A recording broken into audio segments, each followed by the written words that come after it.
It is my pleasure to introduce you to the United Methodist Personal Investment Plan. The North Naples Church sponsors the UMPIP. In today's webinar, you will hear about the plan design features, different ways in which you can contribute to the plan, how you can invest in the Westpath family of funds, take loans and distributions and receive retirement income, and I'll review with you some of the many resources that we have available to you at Westpath. First, a few things about Westpath. We are a not-for-profit organization. And what that means is we do not have to worry about paying out any stockholders or shareholders when it comes to the earnings that we receive in our investments. We have over $26 billion in assets under management, making us the largest reporting church pension board in the world. And we have over 100,000 participants. That includes all of you here at North Naples Church, as well as clergy and lay employees across the United Methodist Church denomination and other related Methodist churches. And our mission is caring for those who serve by providing investment and benefit services that honor the mission and principles of the United Methodist Church. So what is the UMPIP? In the employee benefits world, we love acronyms. UMPIP, UMPIP, the United Methodist Personal Investment Plan.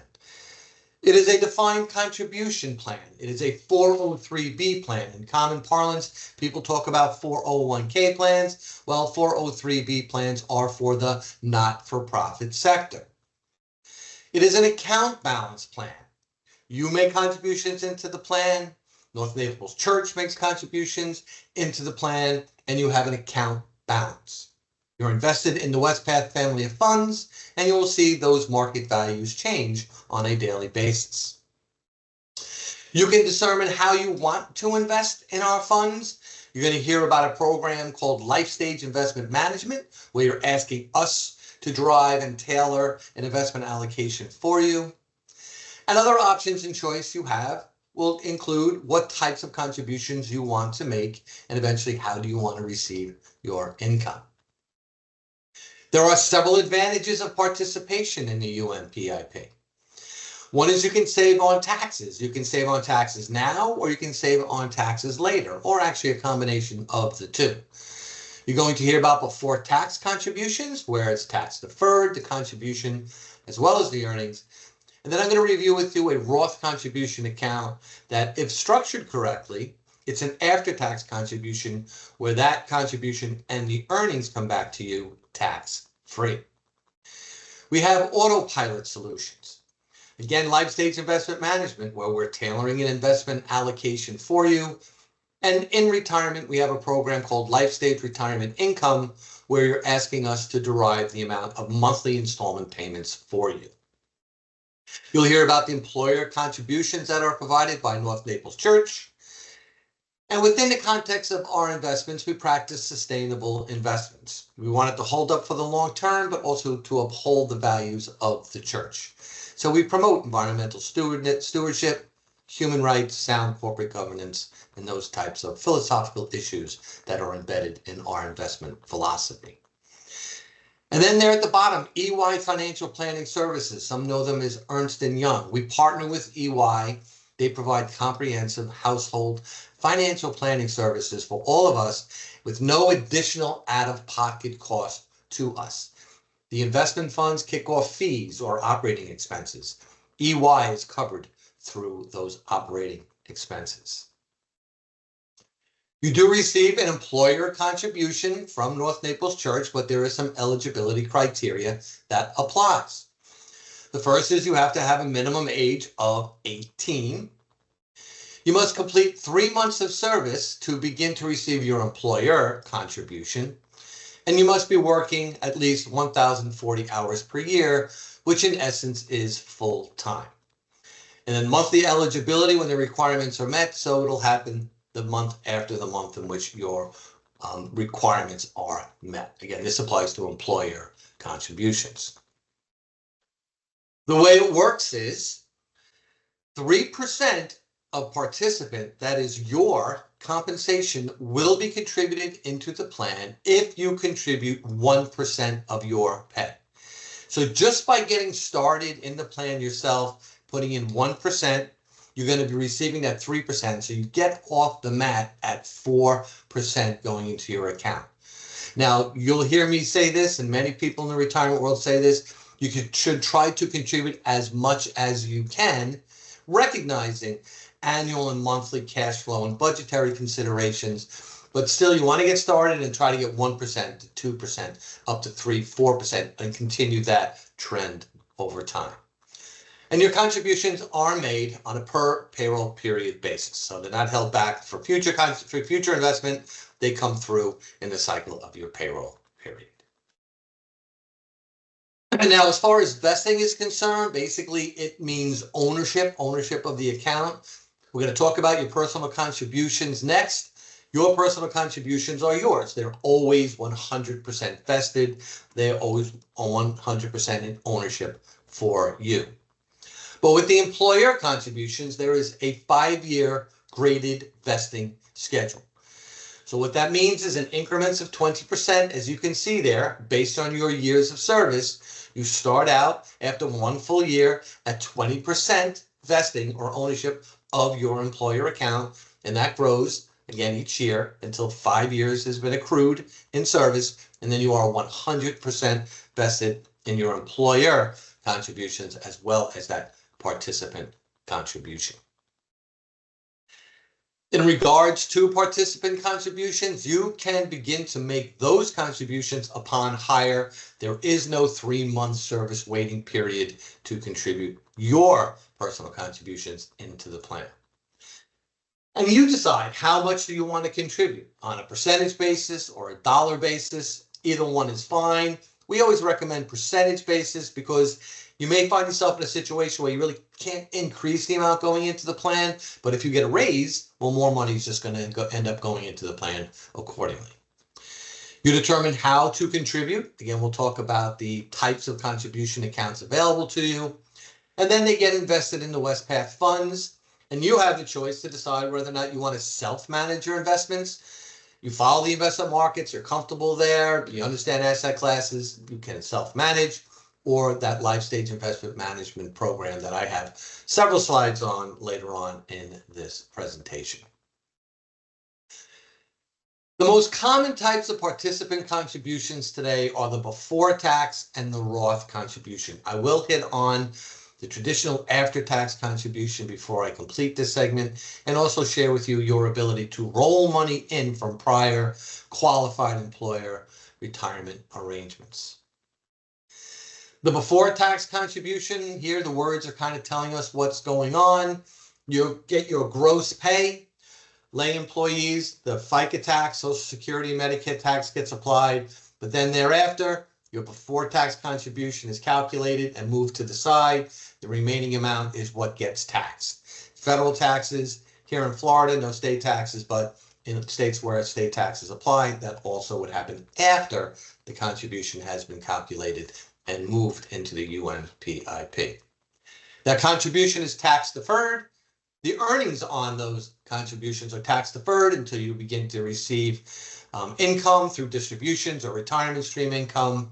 And at that point, it is all ordinary income tax. With the Roth contribution, this is technically an after-tax contribution. But the way it works is you get your gross pay for the month, and then that FICA consideration is taken care of, and then the amount of the Roth contribution is calculated, but not deducted from your pay yet. It just gets calculated. Then that remaining amount after FICA taxes has the federal taxes applied to it. In states where applicable, state taxes applied to it. Then that dollar amount as calculated gets put into the UMPIP plan. And what that does is it front loads the taxes being paid to the Treasury. And if you qualify this Roth account, you get distributions from that account tax-free in retirement. So to qualify the Roth account, only two things have to happen. It is a retirement account. So the first is you have to be over age 59 and a half. The second is the very first contribution has to age up 5 years. And it's just that first contribution. Not every contribution, not every year's contributions, just that first contribution. That's over 5 years old. You're over 59 and a half years old, and you can receive your distributions tax-free in retirement. So again, tax efficiency planning also comes into play as you're taking advantage of and engaging in the UMPIP. And as you can see here, it can also be tax-free distributions upon the passing of the participant or a long-term disability type of condition. Here you'd want to contact our customer solutions area. We do have the rollover contribution account. This is the account where prior employer qualified retirement plan accounts can be rolled into the UMPIP. If you have a traditional IRA, that can be rolled over into the UMPIP. You can see there's two ways in which that can happen. The one at the bottom, indirect rollover, if it's coming directly to you, they're withholding 20% taxes. You have to true it up to get it into the plan, and then you have to work it through how you do your tax filing at the end of the year. We highly recommend, if you're going to roll money in, to use the direct rollover approach. We have the incoming rollover form. A colleague of mine on benefits in benefits education actually also manages the rollover process. She will work with the current holder of that account and get that money rolled over into your UMPIP. You don't see it, you don't touch it, it all happens, and it is a non-taxable transaction. So it comes over 100% of that value at that time. As I said, this is a defined contribution plan. The IRS, through law and regulation, defines for us how much we can contribute on an annual basis. For 2024, on a before tax and Roth basis, it can be combined, can't be each one individually, but combined. If you're under age 50, it's $23,000. If you're age 50 or more, there's also an additional $7,500 catch-up contribution that is available to you for a total of $30,500. And then the limits also include how much is the employer providing, and that overall limit cannot exceed $69,000. Now, we readily admit that these are robust numbers that many people may not be able to attain. However, if you have the opportunity in your household to hit those limits and maybe even have some room to contribute more money into the UMPIP, here you would take advantage of the after-tax contribution account. This again is for those who are able to contribute more than the maximum, but you have more you want to put in the plan. You just work with ourselves at Customer Solutions or with your human resources area and have some of those contributions go in on an after-tax basis. And it is pure after-tax. All the taxes are taken care of, then the contributions calculated and provided. The contribution can never be taxed again because it was already taxed, but any earnings on that in this type of contribution account, those earnings will be taxed as ordinary income in retirement. A couple of things to think about with the long-term aspect of saving for retirement, the accumulation phase, if you will. The first is dollar cost averaging. This is different than if you got your hands on a particular dollar amount, a large dollar amount, maybe through an inheritance or something. You put it in an investment fund. Over time, that account will grow. But with dollar cost averaging, what's happening in a retirement plan arrangement is on a regular basis, contributions are being provided into the plan and going into the investments that you've chosen, or life stage investment management, are going into our funds. But our fund prices change on a daily basis. Markets go up, markets go down. So as you can see here with these lines, the gold line being the shares purchased, the price of the funds being the blue line. Well, if you have, like in April, a high price on the funds because the markets are doing well, you're going to buy less of those fund shares.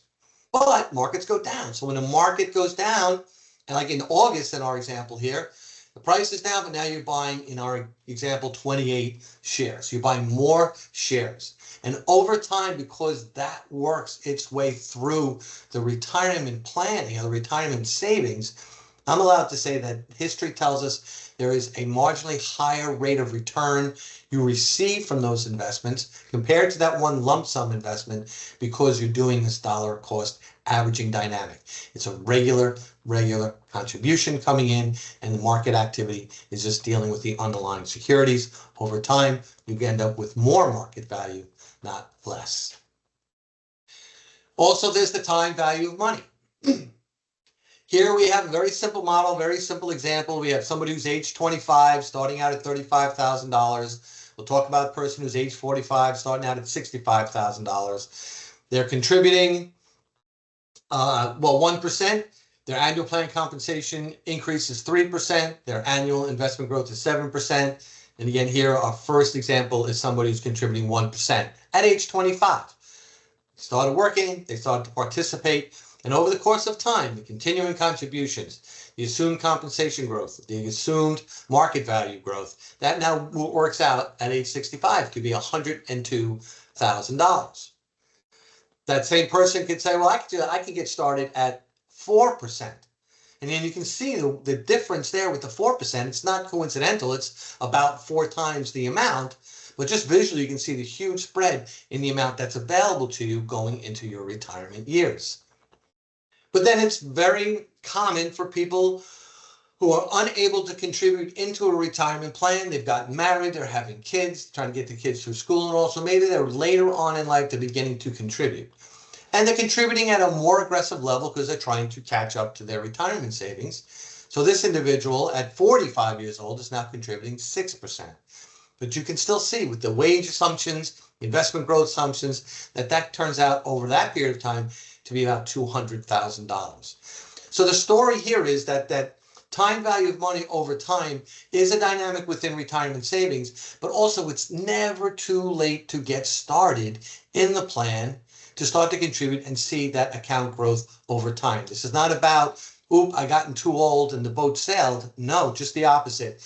Start to contribute when you can, as much as you can, and just allow that time value of money and that compounding effect do its thing. As far as investing in the account is concerned, right, you're contributing into the account. It's going into the WestPath funds. We'll review the funds momentarily. But there are several benefits of investing with WestPath. And one, as I mentioned earlier, is the sustainable investing. To us, that really means two things. Sustainability over the long haul. We have been around for 115, 118 years. We've been paying retirement benefits. We continue to pay retirement benefits. We have every expectation to continue to pay retirement benefits long into the future. But sustainability also means the philosophical approach that we take to investing. We have the environmental, social, and governance principles of climate change and things like that weigh in to the types of companies, types of foreign companies or foreign bonds that we'll be purchasing and putting into our funds. We do screening, no tobacco, no pornography, those types of things. So in doing so, the sustainability isn't just about holding up for the long haul, but it also upholds the values of the church. We have a diversified investment set of options. You can hear about very conservative capital preservation, low risk, low return. And we'll talk about bond funds, equity funds, higher risk, higher potential rate of return types funds. We do measure ourselves up against a benchmark. Our investment sides, they do benchmark against peers in the marketplace with similar types of funds and investments that are performing in the marketplace to ensure that our returns are competitive against those peers. And they are.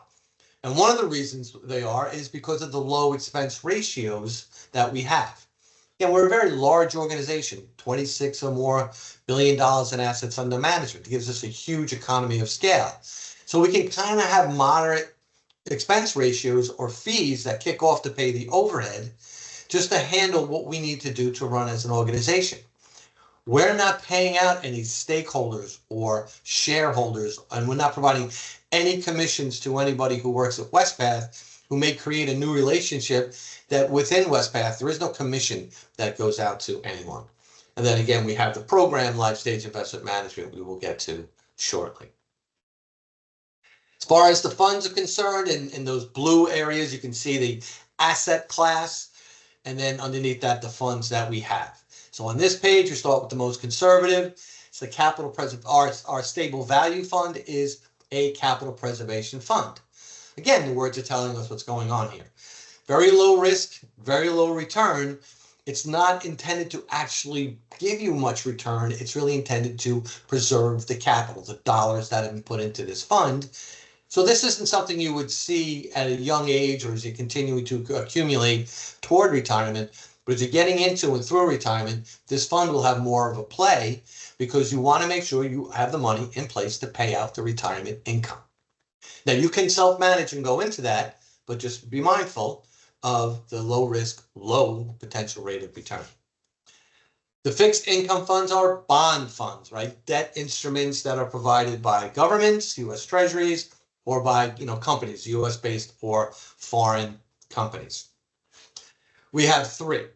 The Inflation Protection Fund is focused on just securities that track the trend of inflation in the domestic U.S. economy.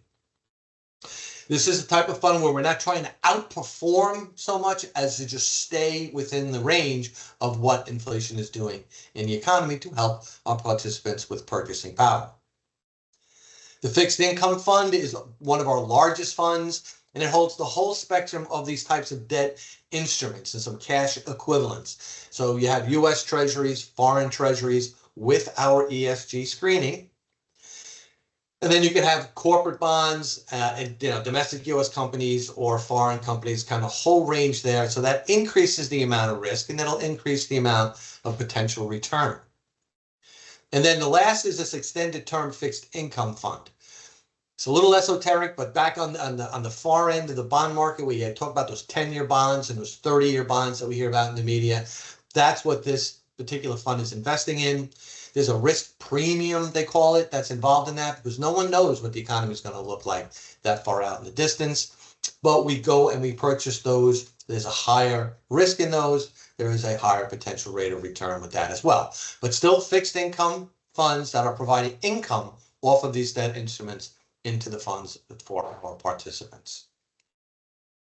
Here you'll see we have what we call a balanced fund, and then the equity funds. And I'll bring you to the equity funds. First, we have three. You have the U.S. Equity Fund, the U.S. Equity Index Fund. It's actually a new fund that just rolled out about 6-8 weeks ago. And we have the International Equity Fund. These funds buy for U.S. equity, U.S.-based domestic companies of all sizes, the big, large ones, the growth ones we hear about in the media all the time, but also mid-sized companies and small companies that are being traded on the market. We bring them together. So all this company stock, there is a heightened sense of risk, so a better rate of potential return. The U.S. Equity Index Fund is similar. However, it is actually using an index called the Russell 3000 as its benchmark. So this fund, we're really just trying to trend with the market in a broad scale. The International Equity Fund, well, these are now foreign companies that we're buying. That's their company stock. And there's a higher rate of higher risk there because we don't know what's going to be happening in other countries, different kinds of currency exchanges and some geopolitical conflicts, those types of things. So there is a high risk there, a higher risk there with a higher potential rate of return. And you'll see on a slide that I have coming up how that all kind of interplays together. We also have the Social Values Choice Suite of funds. These are for participants with a heightened focus on companies' environmental and social performance. So these are funds that actually have more focus on the ESG philosophy and principles that we have. These funds are not available in life stage investment management, but if you self-manage, you can invest in these funds. The choices as to what will and will not be covered in these funds is really done at an agency level or an annual conference level, but certainly something that we're constantly looking at and listening to the denomination at large to understand how and why these funds should be structured this way. Here is that risk and potential rate of return graph I was talking about. You can see here the stable value fund down at the bottom, very little risk, very little potential return. Get up to the middle there, we have the fixed income fund, that extended term fund, still income funds, but we're getting a little more risk in them by virtue of what we're putting into the funds with a higher potential rate of return, all the way up until that international equity fund. Again, a well-performing fund, but there's more risk in that because of the volatility on the international stage. Not all violent type stuff, but currency risk and things like that, as I mentioned. So that's got a higher rate of potential return. And this is a long-term historical view of risk and potential return. And as we know, with the pandemic and then spiking inflation, these can get topsy-turvy for a short period of time. But over the long haul, this is what history tells us how these funds perform. We've talked about self-managing your investments, doing it on your own. Talked about using life stage investment management, where you kind of ask us at Westpath to take that role over for you in terms of the investment allocation. Either way you decide, choosing your own mix there on the left or using life stage there on your right. This is where we'll also talk about using EY financial planning services. They are available to you regardless of where you land in terms of how you want to invest, just to continue to talk through where you're at, what your long-term and short-term goals may be, and get a deeper and better understanding of how your monies are being allocated, and for the short-term and for the long-term. So we'll talk about EY a couple more times. Certainly take advantage of them, irregardless of which way you want to go with how you invest your contributions. And now we'll talk about life stage investment management. This is the program where you're asking us to tailor the investment allocation for you. It's a personalized investment management tool for your DC accounts. We're looking at you. We're looking at your age. We're looking at like an expected benefit commencement date. We have some assumptions around that. Could be your Social Security date of age 67. We're looking at and assuming Social Security benefits. Certainly for anybody who's a lay employee, we will assume the receipt of Social Security benefits. Clergy can opt out, but we were looking at that. And then this thing called risk tolerance. Are you a conservative investor, a moderate investor, or an aggressive investor? And you can actually weigh in on that if you engage yourself with life stage investment management. And then looking at all of that information, we're then setting up an investment allocation for you, and we're managing it over time. And these accounts get put on what we like to say is autopilot. But really what's happening is two things, and they're based on two different time frames. So we have this diversified set of investments, this portfolio for you. We set it up. So I'm going to give you an example. Let's say somebody is 45 years old, get a long way to go to retirement, and we put them in an investment allocation where the equity fund position is like 70%. And then the fixed income position using our bond funds is 30%. Well, as that individual ages up, goes 45, all the way, 46, 40, 50, 60, we bring down the amount of the equity side. That 70% slowly and subtly comes down, and the fixed income side slowly and subtly goes up. So that as we're getting the participant into and through retirement, we still have risk for growth, but we have more fixed income because we need to start making payments from these accounts going into retirement income streams. So it's a glide path over time as to how much risk exposure we're going to give you. Get a long way to retirement. We're comfortable giving you a good bit of it, but it's getting closer to retirement. We're reducing that down. But the other thing we do is we look at your account on a quarterly basis based on your date of birth. So it's not 1141, etc. It's your date of birth quarterly off of that. We're looking and saying, hey, we want this individual at a 70-30 allocation. Market's been really good. They went to 80-20. Well, that sounds good, but that's not where we want that person now. So we're going to reduce that down back to 70, increase that 20 back to 30. Or the markets went the other way. The bond market's done very, very well, and the equity markets are down. So now it's 60-40. But we don't want that. We want to get that back to 70. We want to get the fixed income to go back down to 30. So we rebalance over the course of the year.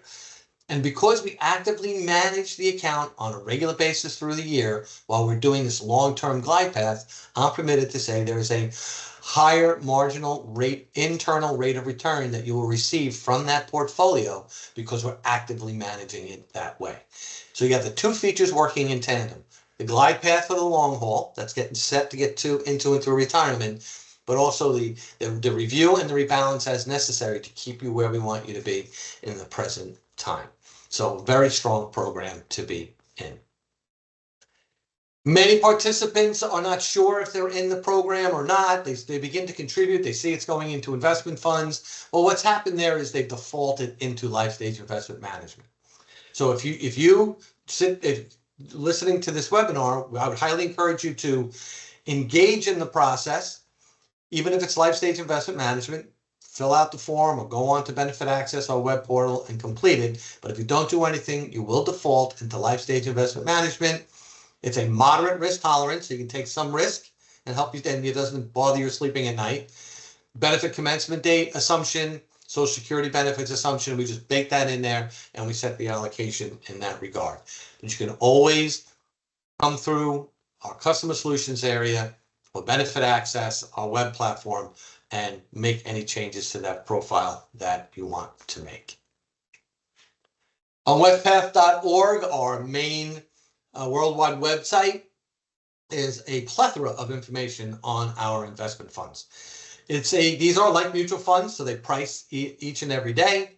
You have a daily value. You can get fund descriptions, high level, what detail, what kind of actual holdings we have, and what percentages, those types of things. You can see our benchmarking and on our comparative results, and you can find out what the fees are on a fund basis by looking at the fund section in westpath.org.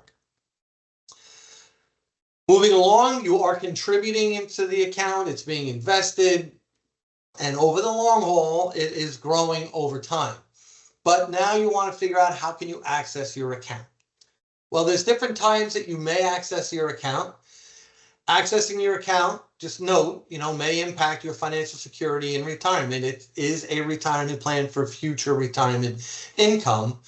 So if you're going to be thinking about accessing the account, speak to your financial advisor, your tax preparer, EY Financial Planning Services, and our customer solutions area just to talk through if you need to tap into it, the different ways in which you can, moderating the amount coming out and kind of minimizing the taxes that go along with that.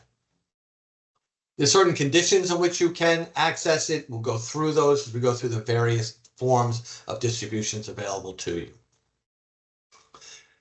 So while you're still in service or in ministry, you can access your account, but only your personal contribution account, okay, that before tax or Roth or what have you, your personal contribution account while still in service. There's different ways to do that. The first is this hardship loan, which we're going to spend a little time on. Instead of taking a distribution from the plan and it becoming taxable and it's now gone from the plan pretty much for good, you can take a loan from your own personal account and pay it back to yourself at a rate of interest. If you're under age 59 and a half and you need to access your personal contribution account, it's considered a hardship distribution. You have to have certain reasons that allow you to get access to that account. If you don't qualify, then you cannot access the account. Rollover account withdrawals, in-service withdrawals are for those who are on the other side of 59 and a half. And there's a tax penalty I'll talk about that no longer applies, and it kind of opens up the account to get access to it more easily. With the loans, again, you need some money. You're trying to figure out internally, working with EY, whatever, do you need to take a distribution or can you take this loan? Well, with hardship loans, you can take up to 50% of your vested account balance. The maximum you can have is $50,000, and the minimum we have is $1,000. There's two different types of loans, if you will. One is for the purchase of a primary residence, a home. If you provide the paperwork and show us that's the purpose of the loan, then that loan can amortize, that can last up to 15 years. It doesn't have to be 15 years, but you can do the whole 15 years. Basically, any other reason why you want to take out a plan loan, it's a general purpose loan that has a maximum of 5 years that loan can be outstanding. It doesn't have to be the full 5, but that's the maximum that you can do. We do apply a rate of interest. You've taken the money out, you're using it for its purposes, you're paying it back. Well, we put that interest back on top just to get you some of that earnings wear away that you experience because you took the money out of the account. That interest on the loan repayment kind of replenishes some of that along the way as well. And This does not come out of your payroll. It's not a deduction from payroll. We actually get your banking information and we will debit your account for that loan repayment on a monthly basis. If you take a loan and you don't pay it back for whatever reason, it then becomes a qualified distribution. So we will consider it to be a loan in default. It becomes a distribution. We'll provide a 1099 R tax form for you. If you are under age 59 and a half, then not only is the amount of the distribution now ordinary income or exposed to ordinary income taxes, if you're under age 59 and a half, there's a 10% tax penalty that applies as well. And then future loans may be unavailable. You'd have to talk to your human resources department or customer solutions area. But usually when people default on loans, their ability to receive future loans is highly limited. If in fact the loan does not work for you because the cash flow situation and the repayment situation is not working for you, you can take a hardship withdrawal. Again, these are for individuals under age 59 and a half, only from your personal accounts. If you also have a rollover account with us, we'll steer you to the rollover account before you start taking out any hardship distributions. You can get that rollover distribution at any time for whatever reason. You do have to provide proof of qualifying hardship. So there's a series of things. I mentioned a few of them that have to apply for you to take that distribution. If you need a distribution of $10,000, for example, and it's going to be taxed, well, we can work with you to determine what that tax amount would be. The distribution amount, for example, could be $13,000, $3,000 going to satisfy the tax liability. The $10,000 remains as the amount that you need to satisfy that hardship. Here are some examples of qualifying hardship reasons. Again, speak to a financial advisor, tax preparer, EY, or a customer solutions area. Unreimbursed medical expenses, funeral or burial expenses, tuition or educational fees, the purchase of a primary residence or prevention of foreclosure or eviction, expenses you have incurred due to FEMA declared disasters, those types of things are qualifying reasons. This is not the complete list. Again, do some research if you think you need to take a hardship distribution. It is a taxable distribution. It's going to be exposed to ordinary income tax. And then because you're under age 59 and a half, it's a hardship distribution. That 10% early withdrawal penalty will apply. And again, all that can be calculated in the amount that you ultimately withdraw as your hardship distribution. The rollover account, if you have a rollover account, it's available anytime upon request, but the 59 and a half rule applies. If you're under age 59 and a half, there's the additional 10% penalty. If you're over age 59 and a half, there is no penalty.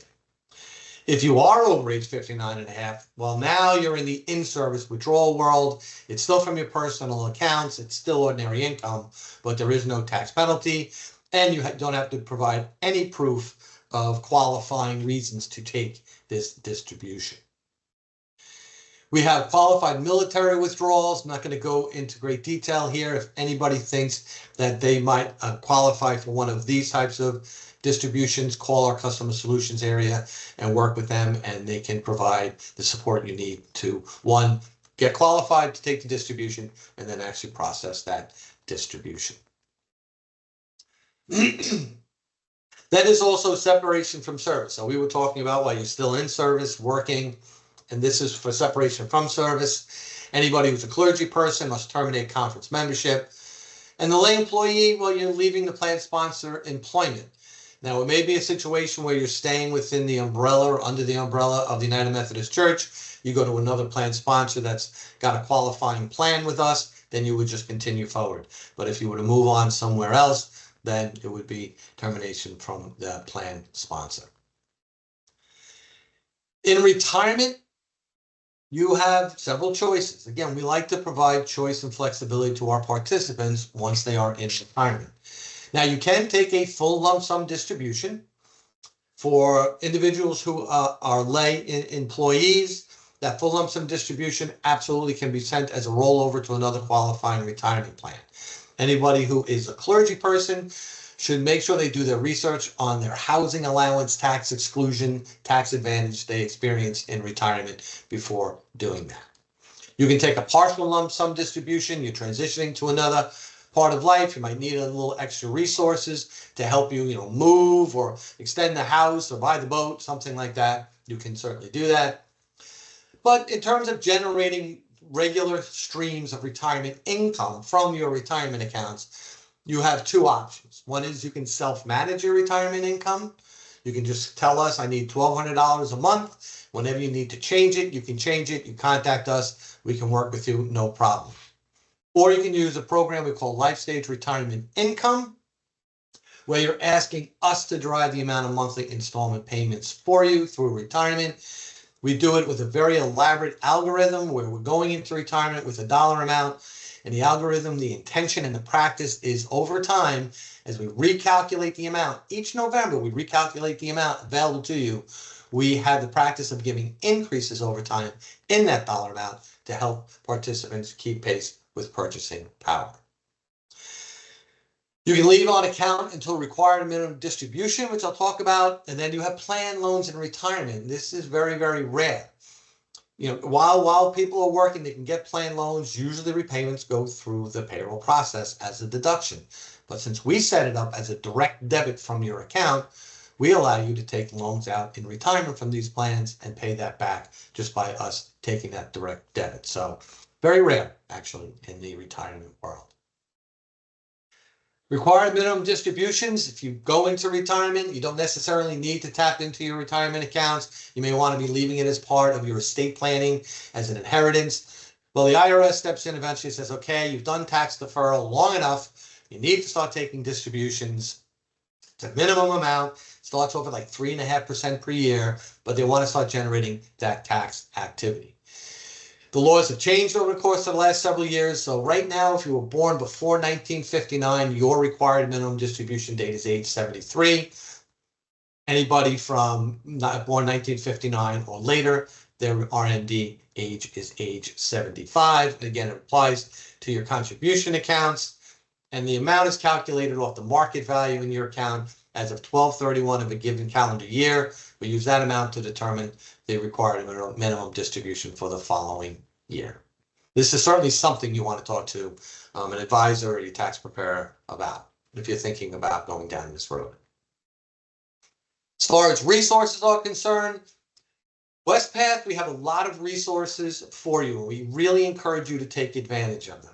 As a benefit educator, do these types of webinars. Do webinars live and in person, do seminars live and in person, one-on-one benefit education consultations. We have all of that in place for you. Our customer solutions area, it's there.